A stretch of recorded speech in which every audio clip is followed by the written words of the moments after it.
Hi guys, 3 weeks पहले मैंने ना ये डेल का मॉनिटर ऑर्डर किया।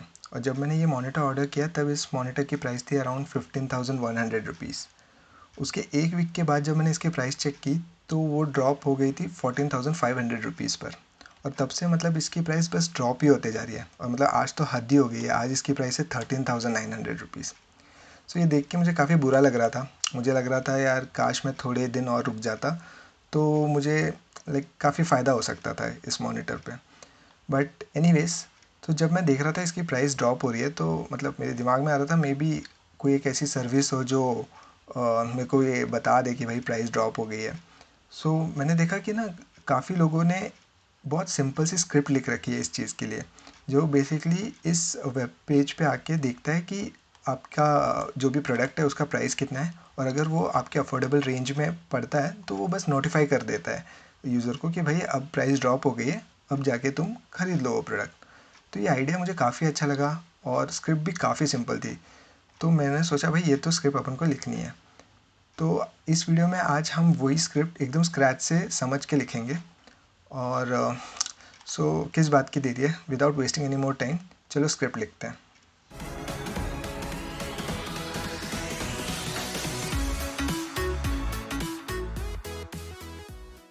सो guys, let us first discuss what are script should do. So basically हमारे स्क्रिप्ट को इस वेब पेज पे आना है और आज जो भी इस मॉनिटर की प्राइस है उसको एक्सट्रैक्ट करना है। लेट्स से अगर मैं इस मॉनिटर को 14,000 रुपीज़ में अफोर्ड कर सकता हूँ, और जो एक्सट्रैक्टेड प्राइस है वो मेरे अफोर्डेबल प्राइस के कम या फिर इक्वल है, तो उसे मुझे नोटिफाई करना चाहिए कि भाई प्राइस ड्रॉप हो गई है, आज जाके मॉनिटर ख़रीद ले। वो मुझे किस तरीके से नोटिफाई कर सकता है, वो मुझे एक मेल सेंड कर सकता है, राइट। तो बेसिकली मेरे स्क्रिप्ट को अगर मैं समराइज़ करूँ तो उसे क्या करना है, उसे इस वेब पेज पे आके मॉनिटर की करंट प्राइस एक्सट्रैक्ट करनी है, और अगर वो अफोर्डेबल है तो मुझे एक मेल सेंड करना है। तो चलो इसके लिए हम स्क्रिप्ट लिखते हैं। सबसे पहले हम देखते हैं कि हम किस तरीके से उस वेब पेज से प्राइस एक्सट्रैक्ट कर सकते हैं। तो इसके लिए हमको एक लाइब्रेरी इंपोर्ट करनी पड़ेगी, रिक्वेस्ट। अब ये रिक्वेस्ट है, हम कोई भी वेब पेज को गेट कर सकते हैं। अब मेरे को इस वेब पेज को गेट करना है तो मुझे इसका यूआरएल लगेगा, तो मैं इसे कॉपी कर लेता हूँ और इसे एक वेरिएबल में स्टोर कर लेता हूँ। तो यूआरएल में मेरा ये यूआरएल सेव्ड है। अब मैं गेट करता हूँ इस यूआरएल को, request.get this URL। ओके, तो जब मैंने गेट किया तो मुझे रिस्पॉन्स में 503, तो ये जो कोड है ये HTTP एरर कोड है। इसका मतलब मैं देखता हूँ, तो इसका मतलब है सर्विस अनअवेलेबल। तो ऐसा क्यों हो रहा है, मैं इस यूआरएल को गेट कर रहा हूँ तो मुझे 503 एरर क्यों आ रहा है। तो रीज़न ये है कि अमेज़ॉन का सर्वर एक्चुअली एक हेडर एक्सपेक्ट करता है जिसका नाम है यूज़र एजेंट। अब वो क्यों ये एक्सपेक्ट करता है, क्योंकि यूज़र एजेंट से उसको पता चलता है कि ये रिक्वेस्ट कौन से ब्राउज़र से आ रही है।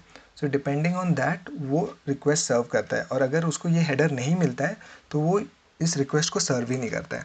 इसलिए हमें ये यूज़र एजेंट करके हेडर प्रोवाइड करना पड़ेगा। अब इसकी वैल्यू जो भी मेरा करंट ब्राउज़र का यूज़र एजेंट है मैं वही कॉपी कर लेता हूँ। So this is my user agent, copy paste. अब चला के देखते हैं। ये देखो 200 मतलब ओके रिस्पॉन्स है। तो मैंने उस यूआरएल से वो पेज निकाल लिया। अब मैं दिखाता हूँ कि इस पेज का कंटेंट क्या है। तो मैं इसको पहले स्टोर कर लूँगा पेज में, और फिर मैं आपको पेज का कंटेंट दिखाता हूँ।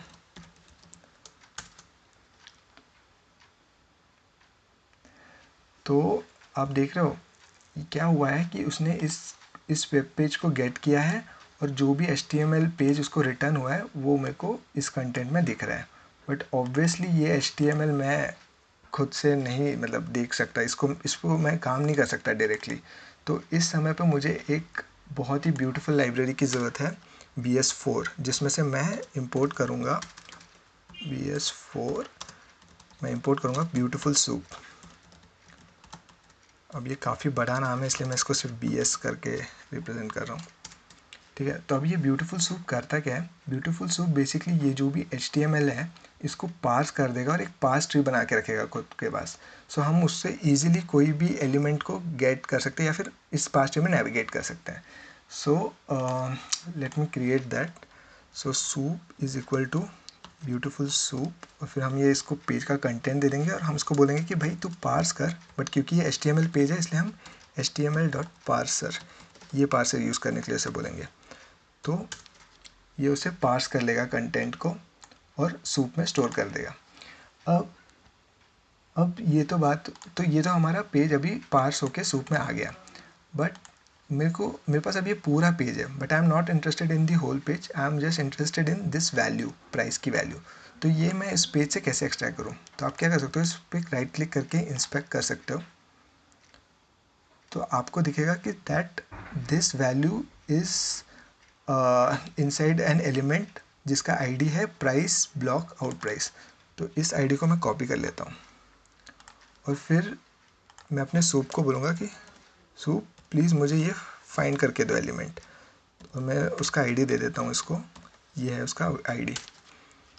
तो जब मैं इसे रन करूँगा तो आप देख रहे हो ये मेरे को एलिमेंट मिल गया है जिसके अंदर हमारी ये प्राइस प्रेजेंट है।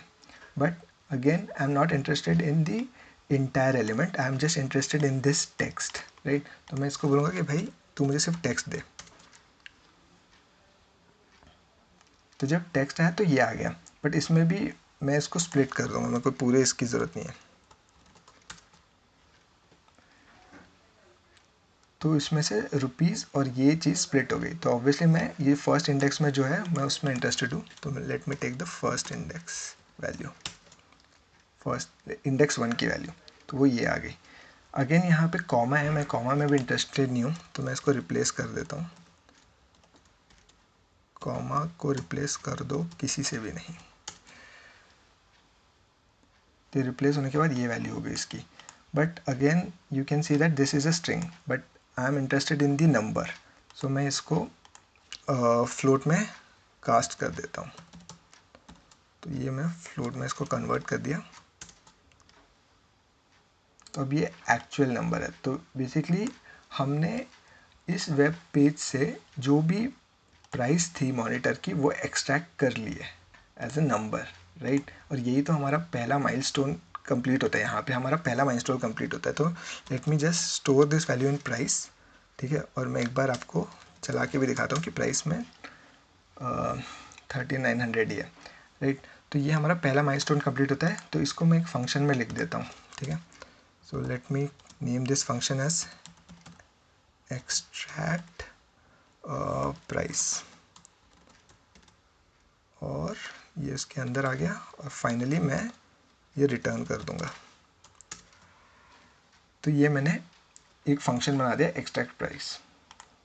तो जैसे कि हमने डिस्कस किया था, जब ये एक्सट्रैक्टेड प्राइस अफोर्डेबल हो तो हमें एक मेल सेंड करना है खुद को, ये बताते हुए कि भाई प्राइस ड्रॉप हो गया है, अब जाके तुम खरीद लो। सो अब हम देखते हैं कि हम ये मेल कैसे सेंड कर सकते हैं। सो सबसे पहले हम कुछ वेरिएबल्स इनिशियलाइज कर लेते हैं, लाइक SMTP सर्वर। अब ये SMTP होता क्या है? SMTP is simple mail transfer protocol. So जैसे इसका नाम बता रहा है, इट्स अ प्रोटोकॉल जो कि ईमेल ट्रांसमिशन के लिए यूज़ होता है, ठीक है। तो अभी हमें सबसे पहले SMTP सर्वर बताना है, क्योंकि मैं Gmail यूज़ करता हूँ, तो इट विल बी smtp.gmail.com, ठीक है। उसके बाद हमको बताना है पोर्ट क्या होता है, तो पोर्ट हमारा हो जाएगा 587। ये वैल्यूज़ आप गूगल सर्च करके फाइंड आउट कर सकते हो। फिर उसके बाद आप अपना ईमेल आईडी बताओ, तो मैं अपना ईमेल आईडी फीड कर देता हूँ इधर,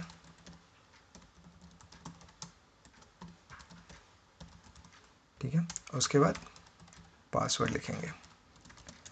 अब मैं बोल रहा हूँ यहाँ पे आप खुद का पासवर्ड मत लिखो, बल्कि एक ऐप पासवर्ड जनरेट करो।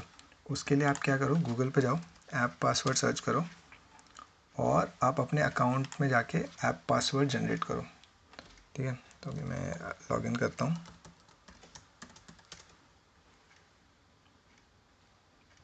ठीक है। तो यहाँ पे आप अपना ऐप पासवर्ड जनरेट कर सकते हो। ये मैंने पहले जनरेट किया था, इसको डिलीट करता हूँ, नया जनरेट करूँगा आपके सामने। ये जनरेट करने के लिए एक प्री रिक्विजिट ये है कि आपको 2 स्टेप वेरिफिकेशन ऑन रखना है, ठीक है, तभी आप ये सिर्फ कर सकते हो। तो फिर मेरे को ये किसके लिए जनरेट करना है, मेल के लिए, और डिवाइस कौन सा है मेरा, विंडोज़ कंप्यूटर, जनरेट। तो इसने मेरे लिए एक ऐप पासवर्ड जनरेट कर दिया है। तो लेट मी कॉपी दिस और मैं यहाँ पे पेस्ट कर देता हूँ इसे। तो अभी मेरे ये वेरिएबल्स इनिशियलाइज हो गए हैं जो कि मेरे को लगेंगे टू सेंड एन ईमेल।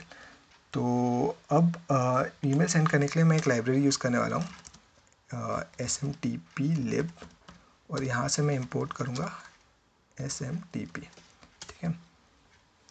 तो अब मैं यहाँ पे सबसे पहले अपना सर्वर आइडेंटिफाई करूँगा। तो सर्वर मतलब एक कनेक्शन ओपन करूँगा, तो इट विल बी smtp। तो इसमें अपना सर्वर दूंगा, smtp सर्वर और पोर्ट। तो यहाँ पे एक कनेक्शन ओपन हो जाएगा, बट ये जो चैनल होगा वो सिक्योर नहीं होगा, ठीक है। तो उसको सिक्योर करने के लिए मैं सर्वर को बोलूँगा कि भाई सर्वर स्टार्ट TLS। अब TLS क्या होता है, ट्रांसपोर्ट लेयर सिक्योरिटी। तो ये बेसिकली एक सिक्योर चैनल ओपन कर देगा, ठीक है। फिर ये हो गया। अब मैं अब आगे के जो भी स्टेप्स हैं ना, ये एग्जैक्टली वैसे ही हैं जो जैसे आप नॉर्मली मेल करते हो। तो आप सबसे पहले लॉगिन करते हो, राइट। तो लेट मी just login, server dot login, और लॉगिन किससे होता है, ईमेल आईडी और पासवर्ड से, ठीक है। अब आपने लॉगिन कर लिया। अब आप क्या करोगे, आप मेल ड्राफ्ट करोगे। तो मेल ड्राफ्ट करने के लिए आप सबसे पहले सब्जेक्ट लिखोगे, राइट। तो सब्जेक्ट में आप लिख दो बाय नाउ, और लेट्स से बॉडी में हम लिखते हैं price has fallen, go buy it now, और फिर अपना URL भी दे देंगे उसमें, ठीक है। तो सब्जेक्ट और बॉडी होगी। अब हम इसका एक दोनों को कंबाइन करके एक मैसेज बना लेते हैं। तो this is F for formatting, और हम लिखेंगे सब्जेक्ट। सब्जेक्ट में हम अपनी सब्जेक्ट की वैल्यू डाल देंगे, और फिर 2 न्यू लाइन के बाद अपनी बॉडी डाल देंगे। तो ये हमारा मैसेज भी बन गया। अब एक बार हमने मेल ड्राफ्ट कर दिया तो हम मेल सेंड करते, राइट। तो हम ये मेल सेंड करेंगे, सेंड मेल। और कौन कर रहा है ये सेंड, मैं ही सेंड कर रहा हूँ, इसलिए ईमेल आईडी मेरा खुद का। किसको सेंड कर रहा हूँ, खुद को ही सेंड कर रहा हूँ। तो खुद का ईमेल आईडी वापस से, आप चाहे तो किसी और का ईमेल आईडी लिख सकते हो, एंड देन ये मैसेज। तो इससे हमारा मेल सेंड हो जाएगा, और एक बार मेल सेंड हो गया तो हमें ये सर्वर बंद कर देना है, ठीक है। तो इस तरीके से हम मेल सेंड कर सकते हैं। तो लेट्स जस्ट वेरीफाई दिस। लेकिन उससे पहले मैं आपको दिखा देता हूँ कि मेरे पास अभी ऐसा कोई मेल आया नहीं है, ठीक है। ये गूगल का ही है। अब देखते हैं कि ये रन करने पे मेरे को मेल आता है या नहीं। रन हो रहा है और ये कंप्लीट हो गया। अब देखते हैं। तो आप देख रहे हो मेरे को खुद से एक मेल आया है, buy now, price has fallen, go buy it now, और ये URL। इस पर क्लिक करूँगा तो मैं अपने उस वेब पेज पे आ जाऊँगा।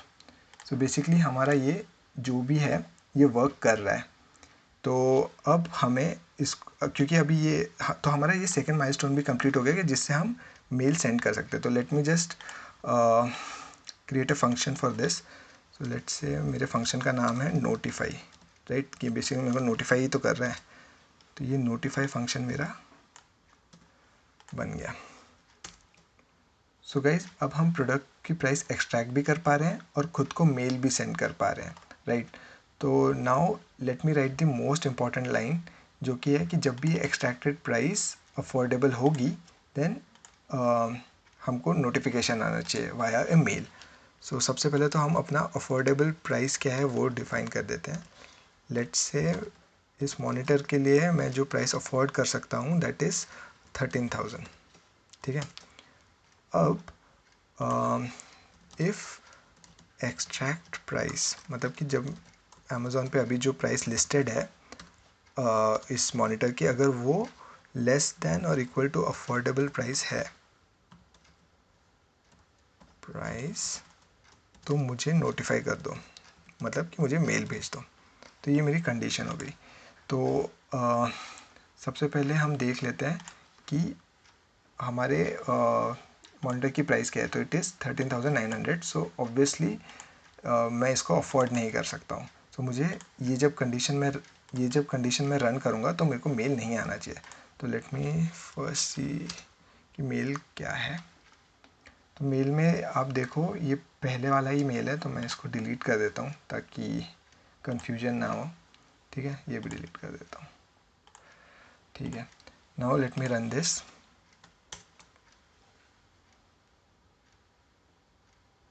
तो ये हो गया है रन। तो अब देखते हैं हमारे को कोई मेल आया है क्या। तो एज़ एक्सपेक्टेड, क्योंकि मैं इस मॉनिटर को अभी अफोर्ड नहीं कर सकता, लाइक 13,900 इसकी प्राइस है और मैं अफोर्ड 13,000 कर सकता हूँ, तो ऑब्वियसली मेरे को मेल नहीं आना चाहिए था।